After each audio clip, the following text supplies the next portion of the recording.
ধন্যবাদ। বিশেষ করে সিলেট, চট্টগ্রাম থেকে যারা এসেছেন, যে বন্ধুরা এসেছেন, আপনাদের অংশগ্রহণ আমাদের প্রাণবন্ধতায় নতুন মাত্রা তৈরি করেছে।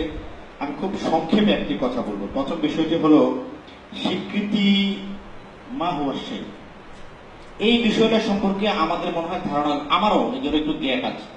আমাদের শামসুল হুদা ভাই তার নাতি দীর্ঘ বক্তব্যের কিছুটা আমি যেটা বুঝতে পারছি, যে স্বীকৃতি হলে কাজী হওয়া যাবে, ইমামতি, আরো কি কি বোধ হয়। আসলে স্বীকৃতিটা পাইলে আমাদের প্রাপ্তিটা কি হবে? আমরা কি লেখাপড়া ছাড়ে পিএইচডি, ডক্টরেট নামের ডিগ্রি নামের শুরুতে ঢুকেতে পারবো কিনা, বা কিছু একটা হয়ে যাবো কিনা, এটা আমার আসলে ক্লিয়ার না। এটা একটু আমি জানতে চাবো। 2 নম্বর হলো, গত 17 তারিখের জনসমুদ্র থেকে আজকে এই তারকা জল অনুষ্ঠান পর্যন্ত আমার কাছে যেটা অবগত হয়েছে, আমি ধন্যবাদ জানাই ওস্তাদ মহতরম মাওলানা মামুনুল হককে। তরুণ সমাজের একটা প্রাণের দাবি স্বীকৃতি।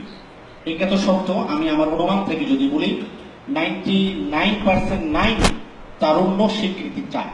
এ কথা যেমন সত্য, দিবালকের সুস্পষ্ট, এর সঙ্গে সঙ্গেও আরো 2টা বিষয় সূর্যের মতো স্পষ্ট।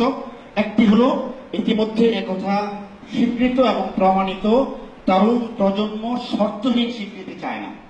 এনি হাউ, যে কোনো ভাবে, যে কারো মাধ্যমে স্বীকৃতি, আমার কাছে মনে হয় তরুণ সমাজ এটি চায় না। 2 নম্বর বিষয় হলো, এটিও পরিষ্কার হয়েছে, জমহুর